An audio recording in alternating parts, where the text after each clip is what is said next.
arc-en-ciel et iris vous donnent le sourire. Levée de rideau, votre rendez-vous découverte, culture, rencontre, le théâtre sous tous les angles. Bonjour et bienvenue à toutes et à tous pour Lever de rideau, votre rendez-vous quotidien avec le théâtre. Ici, on vous parle culture, auteur, salle de spectacle. Et aujourd'hui, on va parler du théâtre de masque. Un théâtre qui nous vient de la Commedia dell'arte, le théâtre italien. Le théâtre de masque, c'est une forme qui demande beaucoup d'investissement physique, du travail du corps pour le rendre aussi expressif que le masque. Pour nous éclairer, nous avons avec nous aujourd'hui Christa Wolf, présidente, metteuse en scène et comédienne du Théâtre des Enfants du Soleil, une troupe qui travaille le masque, le bouffon et le clown. Bonjour Christa, bienvenue. Bonjour. Nous avons aussi avec nous Valentine, Anaïs et Manon. Salut les filles. Hello, hello. Hey. Levée de rideau, votre rendez-vous découverte, culture, rencontre, le théâtre sous tous les angles. Alors Christa, notre émission, elle commence toujours avec un temps de parole consacré aux enfants. Alors je suis allée demander à des enfants à quoi peut bien ressembler le théâtre de masque et l'esthétique des masques. On les écoute.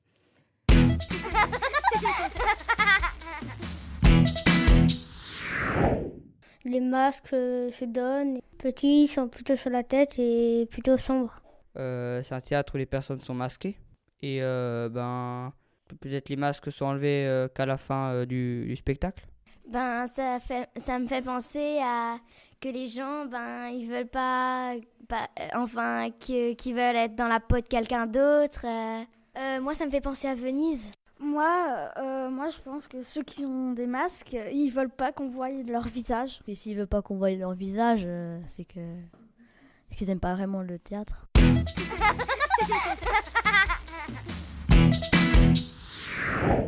Alors Christa, qu'est-ce que vous pensez de l'avis de nos enfants sur le théâtre de masque ? J'aime bien la dernière réflexion. S'ils veulent pas qu'on voit leur visage, ils n'aiment pas le théâtre. Parce que, le masque, c'est une amplification, en fait, du corps et du visage. C'est pas une façon de se cacher, au contraire. C'est démasquer la vérité. Et est-ce qu'il y a des choses qu'ils ont dites qui sont vraies, dans lesquelles vous vous êtes reconnus ? Globalement, des petites choses. Les masques de Venise, c'est normal qu'il y ait une référence au masque de Venise. Mais le masque de Venise, c'est un masque de décoration, c'est pas un masque de théâtre. Levé de rideau, l'émission qui vous fait découvrir le théâtre sous toutes ses formes. Aujourd'hui, nous explorons le théâtre de masque avec la comédienne Christa Wolf à la tête du Théâtre des Enfants du Soleil. Vous pouvez les trouver sur Facebook ou bien sur leur site internet letheatredesenfantsdusoleil.com. Il est temps de décortiquer l'histoire du théâtre de masque avec notre chroniqueuse Anaïs. Levée de rideau, votre rendez-vous découverte, culture, rencontre, le théâtre sous tous les angles. Alors comme c'est un sujet très vaste, vu l'évolution du théâtre, de l'utilisation et donc de la signification du masque au fil des siècles, j'ai choisi de me concentrer autour des origines du théâtre de masque, donc pendant la période antique. Donc dans un premier temps, le masque était le moyen le plus expressif qui était donné aux acteurs pour pouvoir révéler le caractère de leur rôle. À l'époque où le poème dramatique fut complet, oui parce qu'à l'époque on ne parlait pas vraiment de pièces ou de dramaturges, c'était des poèmes en fait qui étaient mis en scène. Donc à ce moment-là, quand ils sont devenus comédie ou tragédie, les acteurs ont eu envie de prendre des rôles d'âge ou de sexe différents. Et ils inventèrent donc les masques scéniques, qui étaient à l'époque des types de casques qui devaient recouvrir toute la tête et le visage avait des traits très soulignés. Donc le masque a été connu dès la plus haute antiquité, mais il n'a pas gardé très longtemps sa signification religieuse. Donc dans les nécropoles d'Égypte et dans les nombreux tombeaux, par exemple de Mycène en Grèce, c'était une simple feuille d'or dont on a moulé le visage pour conserver les traits. Le masque proprement dit, donc le masque vraiment de théâtre, paraît bien d'être d'origine purement grecque. Il est très vraisemblable en effet que le masque, comme tout l'appareil scénique d'ailleurs, est sorti des divertissements sérieux ou bouffons des Dionysaques, donc qui fait référence au dieu Dionysos, dieu grec du vin, de la fête et donc du théâtre. On avait commencé par déguiser ses traits en se barbouillant de lit de vin et c'est seulement par après qu'on a fabriqué des masques en écorce, en cuir et puis au final en toile qu'on a enduit de cire. Et cet usage, au fait, avait une double raison d'être. Tout d'abord, les représentations dramatiques avaient un caractère religieux. Et du coup, il fallait figurer exactement aux yeux du public le type traditionnel de tel et tel héros ou de tel et tel dieu. Ensuite, le spectacle avait lieu en plein air devant une foule nombreuse et donc il était indispensable de renforcer la voix des acteurs. Aussi avait-on soin de disposer des bandes de métal autour de la bouche et parfois le masque en était même garni partout intérieurement. Et c'était du coup comme une sorte de porte-voix. Et d'ailleurs, ça me fait penser à Roland Barthes dans Fragment d'un discours amoureux. Il s'était intéressé au masque de la tragédie grecque et pour lui, ils avaient un peu une fonction magique. Car il disait que ça donnait à la voix une origine un peu infernale, ça la déformait, la dépaysait, et c'est comme si elle sortait au final d'un au-delà souterrain. Donc garni de cheveux toujours peints, soigneusement modelés et même parfois sculptés, le masque enfermait toute la tête de l'acteur, ne laissant d'ouverture que les yeux et la bouche. Exécuté par David Zouvry à demi-artiste, il produisait véritablement l'illusion scénique, d'autant mieux que l'acteur en changeait plusieurs fois au cours d'une représentation en suivant la situation et les sentiments des personnages. C'est-à-dire qu'à chaque fois, un acteur, il avait d'abord une émotion joyeuse et il passait à une émotion triste. Il y avait sans cesse des changements de masque. Donc dans ces différents masques, on distinguait une foule de types différents. Donc on avait les dieux, des héros, des vieillards, des jeunes gens, des femmes, des esclaves, etc. Et en chacun de ces types comprenait plusieurs catégories qui définissaient donc le caractère, la condition sociale et bien sûr le sentiment du personnage comme je l'ai évoqué tout à l'heure. Il y avait des masques orchestriques pour les chœurs de danse, même des masques de profession, donc spécialisés pour les marchands, les soldats, les cuisiniers, les pédagogues, etc. Et même des physionomies historiques consacrées par la tradition. Par exemple, Socrate avait son propre masque. Et pour des personnages de théâtre, Oedipe avait également le sien. Et donc tous ces masques-là, on peut quand même les classer dans 4 grandes catégories. Bien évidemment, ceux de la comédie, qui, eux, soulignent le ridicule. Ceux de la tragédie, qui, eux, montrent la terreur. Ceux du drame satirique. Et enfin, ceux des danseurs, qui, eux, avaient la particularité d'avoir la bouche fermée. C'est pour cela qu'on les appelle masques muets ou bien masques orchestrés. Les masques sont utiles pour les changements de rôle et l'identification rapide des personnages sur scène. Et c'est pour cela qu'ils avaient différentes couleurs. Donc rouge pour les satyres et les esclaves, brun pour l'homme libre ou encore blanc pour les femmes. Et d'ailleurs, en parlant de femmes, bien que dans le théâtre des rôles de femmes soient joués, donc pendant la période antique, les acteurs sont tous des hommes. Et chez les Romains, les comédiens, c'était plus souvent des esclaves ou des affranchis, donc un esclave à qui on a redonné sa liberté, car tout citoyen qui voulait être acteur était en effet privé de ses droits civiques et politiques. Et je pense que ça fait un peu référence à la pensée platonienne, du coup, qui avait complètement condamné le théâtre de la cité. Donc, bien évidemment, il y a eu plein d'autres grands moments de théâtre, comme la Commedia dell'arte, ou beaucoup plus contemporain, le jeu de clown avec le nez. Mais je me ferai un plaisir de détailler ça dans une prochaine émission. Lever de rideau, votre rendez-vous découverte, culture, rencontre, le théâtre sous tous les angles. Merci Anaïs pour ce résumé du masque. Christa, est-ce que vous avez des précisions à apporter ou est-ce que parmi les différents masques qu'elle a cités, est-ce qu'il y en a un que vous avez déjà porté, un que vous aimez porter ? Alors, non, parce que les masques de la tragédie, tels qu'ils existaient à l'époque, on n'en porte plus, on n'en fait plus. Ce sont des masques qu'on retrouve éventuellement encore sur soit des vases, soit comme elle l'a dit, hein, mais on ne retrouve plus à l'identique l'objet lui-même. Il faudrait le recréer, sans savoir que si ça correspond pas forcément à ce qu'étaient ces masques-là. Non, ce que je voulais rajouter éventuellement, c'est et souligner, c'est le caractère archétypal du masque. C'est-à-dire que les masques étaient forcément un archétype. Ils le sont devenus de plus en plus avec la commedia, c'est-à-dire effectivement qu'ils n'ont pas de psychologie, ils ne représentent pas un personnage particulier avec sa psychologie, mais ils représentent un type, soit un type effectivement social ou un caractère, ce qu'on nomme un caractère. Et donc, chaque masque était parfaitement identifiable par le public. Et en même temps, on pouvait se projeter, bien sûr, sur ce personnage, puisqu'il représentait effectivement un type de caractère ou un type social. Ce que je voulais également dire par rapport à ce qu'on fait actuellement et ce qu'on apprend dans les écoles de théâtre, c'est-à-dire quand on met un masque, c'est que le masque, on parle du masque et du contre-masque. C'est-à-dire que le même masque peut absolument jouer à la fois un sentiment de joie et un sentiment de tristesse avec le même masque.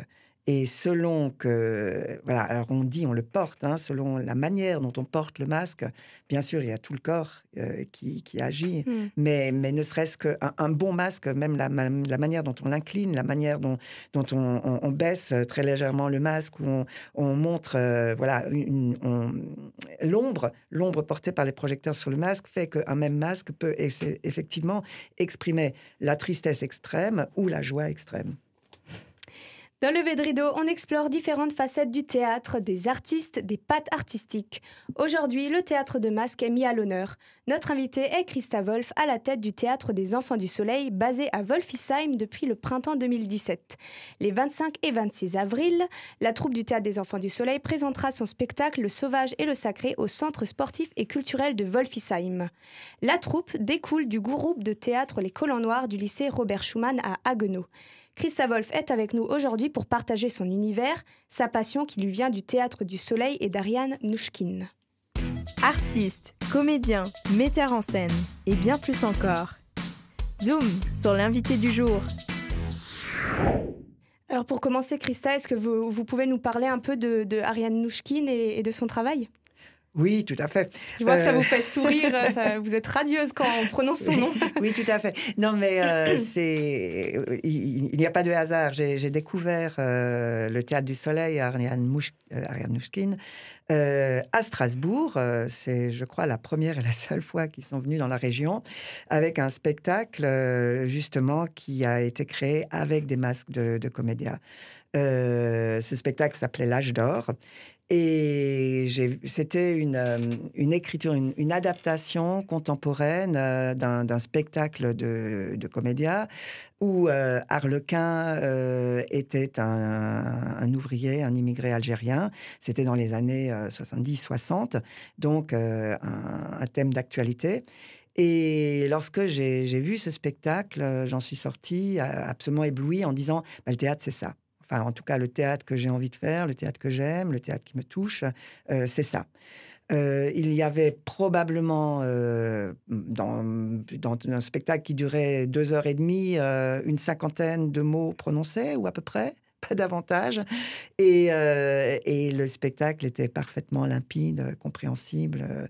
Et voilà, pour tout le monde. Et c'est une des raisons pour lesquelles j'adhère tellement au Théâtre du Soleil et leur façon de faire du théâtre. Est-ce que vous vous souvenez la première fois que vous avez porté un masque ? Oui. Alors, la première fois que j'ai porté un masque, c'était chez Lecoq. Donc, ma formation, c'est Lecoq à Paris. Et l'enseignement de Lecoq commence par le masque neutre. Le masque neutre pour, justement, travailler la présence scénique du comédien, et c'est quelque chose à la fois d'extrêmement solennel, parce que c'est vrai que lorsqu'on met un masque pour la première fois, on se sent presque investi d'une mission, de quelque chose. On a l'impression que ça y est, c'est un héritage qui nous vient de très, très, très, très loin, et que tout d'un coup, qu'on va endosser et qu'on a la responsabilité, finalement, de faire vivre, de porter. C'est très émouvant de porter pour la première fois un masque. L'émotion, elle fait vite place à un sentiment de... c'est très difficile de porter un masque parce qu'au début, on n'a pas l'habitude et c'est vraiment un apprentissage. On essaye des choses, on ne se voit pas, bien sûr. On a encore l'impression d'être plus démuni que lorsqu'on est sur la scène en tant que comédien. Et il y a un moment donné où c'est cette espèce d'état de grâce que le comédien connaît très bien, quand tout d'un coup, il sent que ça y est, il y est, quoi. Il y est, il est ce qu'on appelle, il habite. Et on dit, voilà, ça y est, tu habites le masque. Alors, voilà, je ne sais pas du tout, il n'y a aucune recette, aucune technique qui fait que tout d'un coup, on habite le masque ou pas, mais ce sont les gens qui regardent, qui vous le disent, bien sûr, hein, d'où le rôle, bien sûr, du metteur en scène, mais aussi à l'intérieur, tout d'un coup, on sent que là, on est vrai. On est vrai, on est juste. Et ce travail du masque est essentiel parce on ne peut pas tricher. Mais ça semble donc complètement inné pour vous, mais est-ce que vous sauriez expliquer ce qui vous plaît tant et surtout qu'est-ce qui vous donne envie de le transmettre étant donné que vous êtes à la tête d'une troupe de théâtre? Alors, pourquoi est-ce que ça me plaît? C'est ce que je disais, c'est que quelque part, on arrive à la vérité de l'être, à la vérité, et des choses qui transcendent un petit peu le côté psychologique d'un personnage. Et je trouve que c'est un apprentissage fondamental pour un comédien. Et bon, ça, c'est une des choses que j'ai envie de transmettre. Ensuite, j'aime beaucoup la commedia dell'arte pour l'espèce de liberté que cela offre. C'est un jeu extrêmement... Je dirais, là, je parle de liberté, je parle aussi d'insolence. Les masques de comédia incitent à... parce que tout est décuplé. Hein, on est l'un des... un fondamental, je dirais, hein, du travail de masque, c'est l'exagération. Mais en même temps, ça permet effectivement de tout agrandir. Et donc, à l'intérieur de soi, bien sûr, quand on a l'impression qu'on est à 100% et à 200% et à 1000% de ce qu'on est, c'est une expérience formidable. Ensuite, plus récemment, je travaille le clown. Et le clown, c'est le plus petit masque du monde. Et il se trouve que ce tout petit masque donne aussi une liberté extraordinaire à celui qui le porte. Est-ce que vous pouvez, donc vous êtes à la tête du Théâtre des Enfants du Soleil, vous pouvez un peu nous parler de la naissance de la troupe? Elle découle de votre groupe de théâtre, il me semble, c'est ça? Alors, les Enfants du Soleil, ce sont... alors déjà, on s'appelle les Enfants c'est le Théâtre des Enfants du Soleil, parce que c'est le Théâtre du Soleil de Paris, qui nous a servi à la fois de guide, de modèle aussi. Et lorsque j'ai fondé la troupe, j'ai demandé à Arnia Nouchkine si elle était d'accord pour qu'on s'appelle le Théâtre des Enfants du Soleil. Et elle a dit oui, bien sûr, oui, c'est un honneur pour moi. Et alors, c'est un peu à double tranchant parce que pour les gens, souvent on est associé à du théâtre pour enfants. Ce qui n'est le terme enfant. Voilà, ce qui n'est absolument pas le cas. Alors, bien sûr qu'on fait aussi du théâtre jeune public parce que quand c'est du théâtre, comme je l'entends, du théâtre populaire, c'est du théâtre pour tout le monde, de 7 à 77 ans. Mais on n'est pas du tout exclusivement dans un registre et dans un travail de jeune public. Ensuite, c'est une troupe qui a... alors, disons, c'est une école, hein, d'abord, plus qu'une troupe, puisque c'est une structure qui propose des stages, qui propose des cours, qui propose des ateliers et qui crée des spectacles. Et parce que j'ai été professeur de lettres et de théâtre pendant 35 ans, 40 ans. Et à Haguenau, j'étais à la tête d'une option théâtre avec laquelle j'ai adoré travailler pendant 18 ans. Et les élèves m'ont suivi pendant encore 4, 5, 6 années après que j'ai pris ma retraite. Et ça a été une joie immense de pouvoir poursuivre ce travail-là avec de jeunes adultes qui découvraient à la fois le monde du théâtre, le monde professionnel, leur vie amoureuse, leur vie sentimentale. Et de faire un bout de chemin ensemble, c'était un énorme cadeau. Et donc, le Théâtre des Enfants du Soleil vient de là. L'émission Lever de rideau décortique pour vous, chers auditeurs, les différentes facettes du théâtre. Le théâtre qui est un domaine riche et plein de surprises. Aujourd'hui, on parle du masque avec notre invitée Christa Wolf. Elle est comédienne à la tête du Théâtre des Enfants du Soleil. Vous pouvez en apprendre plus sur eux et leur théâtre sur le site internet théâtredesenfantsdusoleil.com. La troupe est également sur Facebook où vous pouvez retrouver les dates de leurs prochains stages et spectacles. Christa Wolf évoque avec nous sa troupe, le Théâtre des Enfants du Soleil. Artistes, comédiens, metteurs en scène et bien plus encore. Zoom sur l'invité du jour. Alors concrètement, ça se passe comment les journées de travail avec les membres du Théâtre des Enfants du Soleil, les échauffements pour arriver à... Vous disiez c'est un investissement physique de faire du masque, donc j'imagine que ça demande une préparation de faire ça. Oui. Oui. Alors, le masque, pour l'instant, c'est un outil. C'est un outil de formation, de travail. Donc, pour l'instant, nous n'avons pas de spectacle, actuellement, en tout cas, avec des masques. Mais nous travaillons régulièrement le masque, soit en atelier, soit en stage. Donc, le dernier stage Comédia remonte à il y a peut-être 2 ou 3 ans. Mais il est effectivement question d'en refaire un parce qu'il y a de la demande. Il y a peu de gens qui proposent du travail de masque, en France en général et en Alsace en particulier. Ensuite, et il y a le clown. Alors, il se trouve que le clown a actuellement plus de succès. Un peu plus de succès. En tout cas, il y a plus de demandes. Peut-être parce que c'est un petit peu à la mode. Et surtout, contrairement à la Comédia demande quand même au départ un peu un savoir-faire. C'est assez difficile de mettre un masque de Comédia quand on n'a jamais fait de théâtre. Parce que c'est très technique, c'est un travail corporel.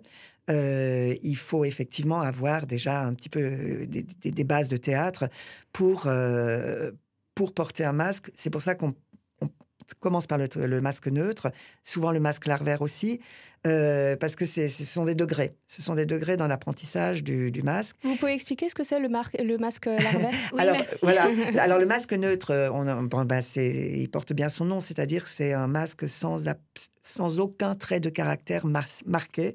C'est donc un peu comme un visage humain. Et c'est un peu, alors c'est ce qu'on dit, c'est un peu le premier homme aussi. Ça n'existe pas en fait, hein, c'est quelque chose d'abstrait, le masque neutre. Personne n'est neutre. Mais c'est précisément pour gommer, dans un premier temps, gommer notre personnage. On porte tous des masques, en fait, dans la vie sociale, dans notre vie de tous les jours. Et c'est pour enlever ce premier masque-là. Et donc revenir à quelque chose qui est originel. D'ailleurs, l'exercice de base du masque neutre, c'est le premier réveil. Le premier réveil, la découverte du monde. Et c'est quelque chose qui est horriblement dur à faire. Ça a l'air vraiment tout bête d'être couché par terre et de se lever et de se mettre dans la position verticale. Mais c'est quelque chose finalement, on se rend compte de très difficile d'enlever tous les gestes parasites, d'enlever tout ce qu'on fait dans la vie de tous les jours, nos grimaces aussi, tous les petits tics qu'on a pour masquer finalement notre gêne ou notre difficulté à être. Et à partir du moment où on met un masque, c'est finalement la vérité profonde de l'être qu'on affiche et qui vient nous frapper, on le voit visuellement. Ensuite, le masque larvaire, ce sont des masques grotesques, c'est-à-dire c'est des gros masques blancs. Après, on peut aussi les colorer, hein, les colorier, mais au départ, ils sont blancs et ils sont généralement on voit un petit peu le carnaval de Bâle, si vous avez déjà... reprennent un peu ces masques larvaires. C'est-à-dire c'est des masques avec soit des nez très, très gros, soit des joues démesurées. Ils ont effectivement des proportions un petit peu inhabituelles. Alors, soit les têtes sont très allongées, ou alors au contraire, ils sont joufflus.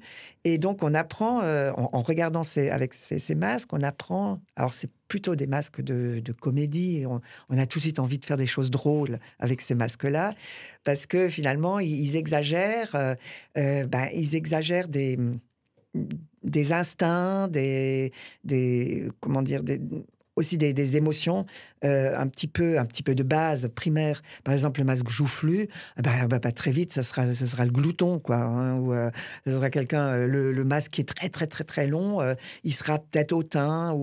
Et donc, on apprend en jouant... Alors, c'est des masques qui, bien sûr, sont complets, hein, comme les masques de l'Antiquité, c'est-à-dire qu'on ne peut pas parler. Alors là, il n'y a aucune ouverture, donc tout se fait uniquement avec le corps.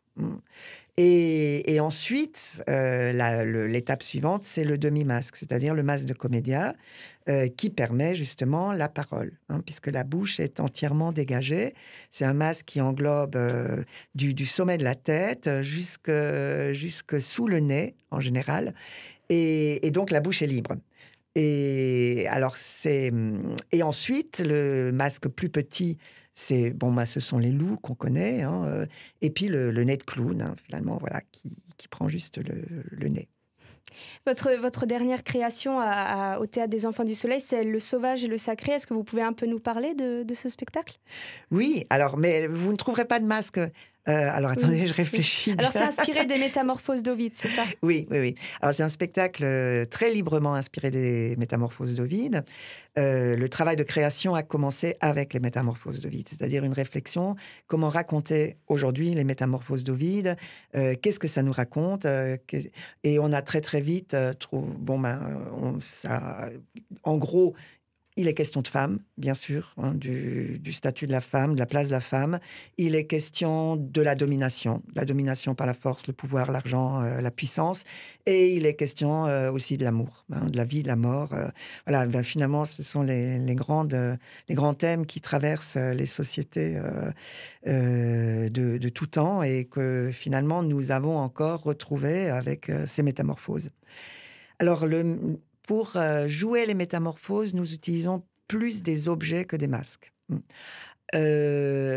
Ensuite, il y a une particularité, c'est que nous avons commencé à travailler pendant 1 an autour de ce thème des métamorphoses. Comment allons-nous les raconter ? Lesquels allons-nous raconter ? Quel personnage ? Et une fois que nous avions trouvé ça, on avait quelque chose de décousu, quelque chose qui ne faisait pas encore un spectacle. Et finalement, le spectacle a vraiment pris forme à partir du moment où on l'a, tous ces métamorphoses, on les a ancrées dans le concret d'un lieu. Donc, c'est un atelier de couture, de réparation de costumes dans un théâtre. Alors pourquoi ? Parce que dans un théâtre, on trouve des accessoires de scène, on trouve des tas d'objets, on trouve des masques, des costumes qui permettent justement de se transformer en personnages, en héros, en princesses, pour jouer nos métamorphoses. Donc, un atelier de costumes dans un théâtre. Ensuite, bien sûr, quelle époque ? Et on sait depuis, quand on fait du théâtre, qu'il faut un conflit. C'est toujours des périodes de conflit sont généralement propices à faire du drame, une matière dramatique. Et puisqu'on est en Alsace, finalement, on ne parle bien que de ce qu'on connaît. Et on a décidé que ce lieu, ça serait Strasbourg, ça serait l'Alsace, et que ce théâtre serait donc le théâtre de l'Opéra de Strasbourg, qui est le plus ancien théâtre de Strasbourg, et que l'époque, ça serait après une guerre. Juste après une guerre, donc quand tous les conflits, les blessures, tout est encore à vif, les rancœurs aussi. Et alors, on parle bien sûr beaucoup des guerres mondiales, et c'est pour ça qu'on a choisi d'avancer un petit peu, c'est-à-dire de choisir la guerre franco-prussienne, donc après 1870, lorsque l'Alsace a été annexée au Reich allemand. Et donc, ces femmes se retrouvent après un siège. Strasbourg a été assiégée pendant de longs mois. Et ce siège a été assez terrible. Et elles sont dans un atelier où on retrouve une Allemande, une Française et 2 Alsaciennes. Et donc, évidemment, on a toutes les facettes de cette région écartelée entre 2 cultures. Et voilà. Et donc, le conflit entre ces femmes fait qu'elles basculent dans les métamorphoses et dans les histoires pour se consoler ou pour extérioriser, pour expurger en fait leur haine, leur colère, leur chagrin. Christa Wolf est avec nous pour découvrir le théâtre de masques dans votre émission culturelle Lever de rideau. Le Théâtre des Enfants du Soleil organise des stages clowns les 17 mai, 13 juin et 14 juin.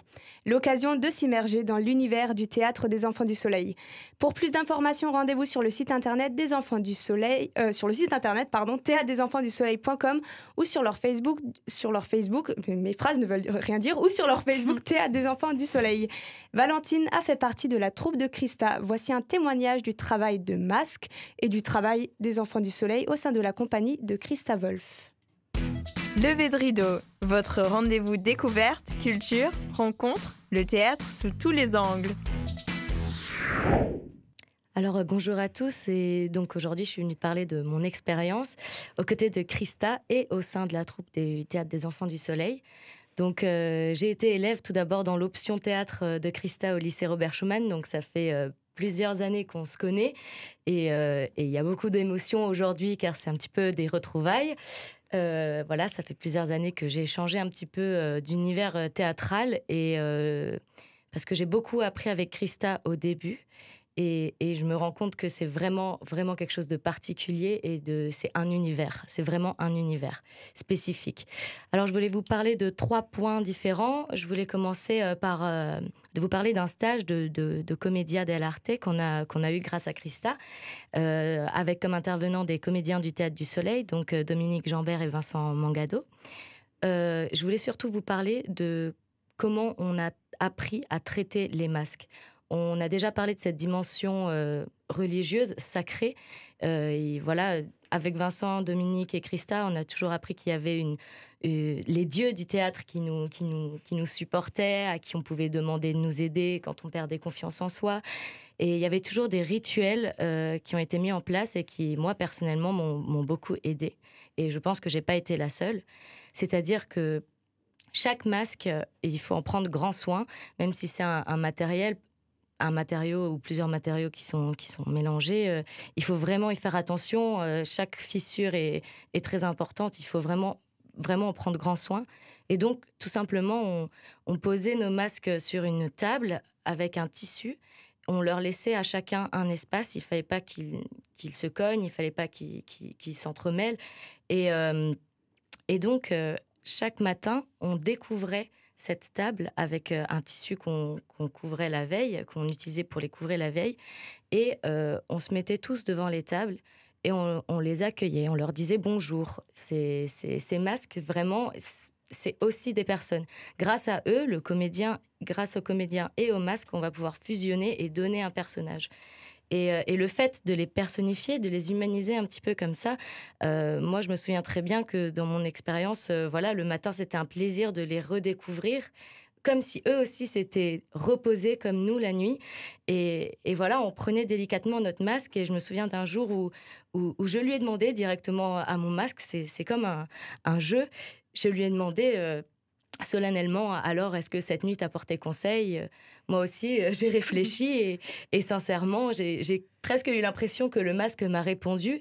Et grâce à ce lien, en fait, qu'ils ont créé entre le comédien et son masque, ça permettait de créer encore derrière, de donner des idées et d'avoir plus confiance, en fait, quand on va mettre ce masque. Parce qu'effectivement, on porte peut-être un masque, mais on est encore nous derrière et on nous voit encore plus parce qu'on voit tous nos tics, on voit tout ça.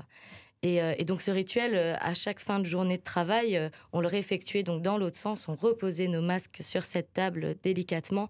Et délicatement aussi, on venait les recouvrir en leur disant merci et bonne nuit. Et à demain, quand c'était le lendemain. Donc, sur le deuxième point, je voulais vraiment vous parler rapidement aussi d'une autre forme de masque, parce que là, nous avons beaucoup parlé du masque de la comédia, parce que c'est la base. Mais toujours avec ces mêmes intervenants et toujours avec Christa, on a aussi étudié la forme de la marionnette humaine qui porte aussi un masque. Ce masque-là, je vais vous donner quelques étapes pour le créer, dans le but que vous essayiez de le créer vous-même chez vous et peut-être que si vous avez envie, vous pourriez nous envoyer vos photos sur le Facebook de la radio Arc-en-Ciel ou Iris. Alors pour commencer, il faut vous munir de 2 paires de collants couleur chair, collants qu'on porte, oui, je parle bien de bas. Vous coupez les jambes, vous en gardez 3. La première, vous allez l'attacher sur votre front, La deuxième, au niveau du nez et des oreilles, cela va couvrir votre front, ensuite votre nez et vos joues. Et ensuite, il va falloir aussi une troisième jambe pour faire le menton, recouvrir le menton. On va garder la petite partie du bassin du collant pour faire la calotte et recouvrir complètement la tête. Voilà. Ensuite, on va se munir de notre matériel de couture et on va venir faire des points entre les deux yeux, sur les tempes et au bord des joues pour que ces trois jambes de bas deviennent un visage en fait. Donc il va s'adapter à votre visage. Ça a l'air absolument abstrait quand on l'entend comme ça, mais je vous assure que si vous l'essayez dans le concret, vous verrez déjà ce que ça donne. Alors vous êtes dans l'étape où vous ressemblez à une momie, sans expression, c'est très étrange, ça peut même parfois faire peur.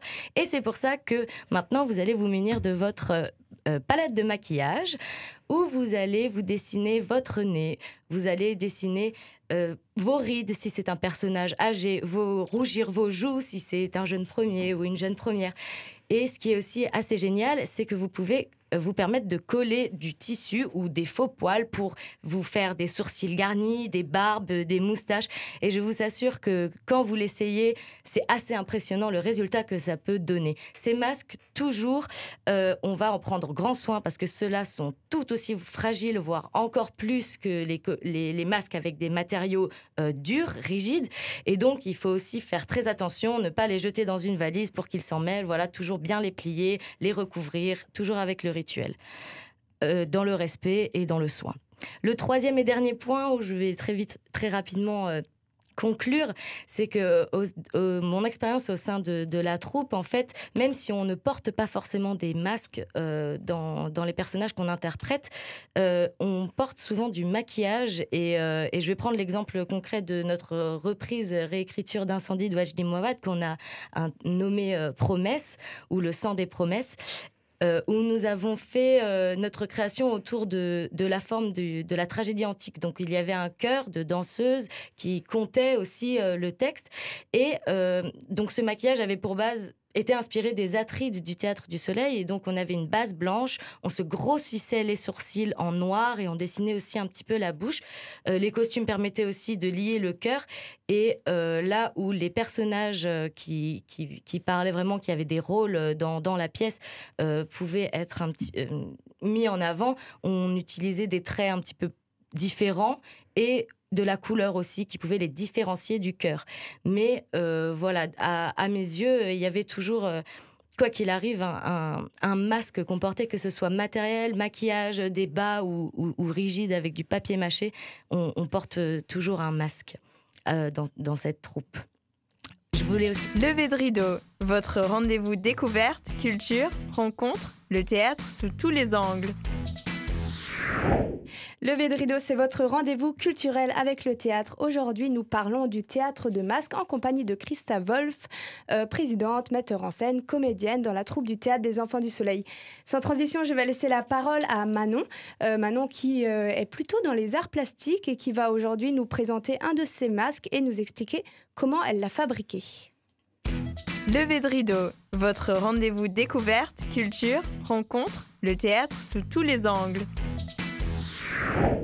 Alors déjà, je voudrais vous remercier à chacune d'entre vous pour les belles interventions que vous avez faites, parce que c'est vrai que quand on a une pratique de plasticienne, on est plus dans quelque chose de très spontané, en lien avec la matière, et en fait, on ne pense pas à théoriser ce qu'on fait. Et c'est très appréciable de voir des personnes mettre des mots sur ce qu'on pressent et sur ce qu'on ressent. Donc là, ce que je vais vous présenter aujourd'hui, c'est un masque que j'ai créé qui ne se porte pas, qui a vocation en fait à être visualisé par moi-même en fait. C'est-à-dire que c'est une espèce d'introspection que j'ai décidé de faire sur un peu le thème du spleen et de la douleur en fait. Et c'est quelque chose de très beau dans le fait d'être triste. Je peux le voir ? Bien sûr, oui. Merci. Je sais que quand je pleure, en fait, c'est jamais sur mon visage. C'est une pluie intérieure, en fait. Et j'aime beaucoup cette métaphore de la pluie intérieure qui me traverse. Et du coup, c'est lié à beaucoup de poèmes que j'ai écrits avec ce thème-là. Et je me suis dit, voilà, on parle du masque social, on ne veut pas montrer ses pleurs. Alors comment est-ce que je le traduis plastiquement pour faire apparaître en fait cette tristesse qui est ancrée en moi? Et du coup, une fois que j'ai fait ce masque-là, j'ai l'impression d'avoir un peu capturé en fait ce flot incessant de pleurs parce que je ressens des déversements de tristesse parfois. Et là, la plasticité vient vraiment faire un dialogue en fait, au même titre que le masque, d'amplifier un ressenti en fait, et là me permet d'être en dialogue en fait direct avec moi-même. Donc il n'a pas du tout vocation à être porté. C'est pas du tout, je l'ai pas fait dans une pratique théâtrale ou en envisageant quelque chose lié au théâtre, qui c'est vraiment dans la pratique plasticienne, même si je fais beaucoup de théâtre. Comment est-ce qu'on exprime un sentiment plastique à partir des matériaux? Et c'était assez intéressant en fait d'utiliser tous les éléments, comme vous pouvez le voir. En fait, ils sont un petit peu bombés comme ça. Et je trouvais que c'était intéressant de faire ressortir certaines parties de son visage, alors qu'en fait, on parle de quelque chose d'intérieur. Voilà. Mais merci Manon de nous avoir présenté ton masque. Christa, en 2 mots, qu'est-ce que vous avez envie de dire à nos auditeurs pour leur donner envie de venir voir j'ai oublié le nom du spectacle. Le sauvage et le sacré. Voilà. Déjà, peut-être qu'eux, ils se rappelleront du titre comparé à moi. Voilà. Le sauvage et le sacré, ce que j'ai envie de dire, c'est que rien que le titre est déjà très évocateur de l'univers du masque. Puisque, pour moi, du théâtre de toute façon, mais le sauvage et le sacré, on retrouve, on est aux origines sacrées, effectivement, du théâtre. Et du masque également, puisqu'on en parle.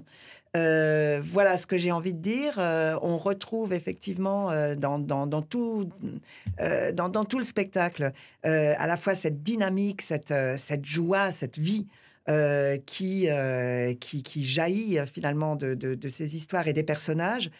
Et je voulais dire, et le masque, même s'il a... effectivement, on ne porte pas de masque. Il y a beaucoup d'objets en revanche. C'est aussi une certaine façon un masque.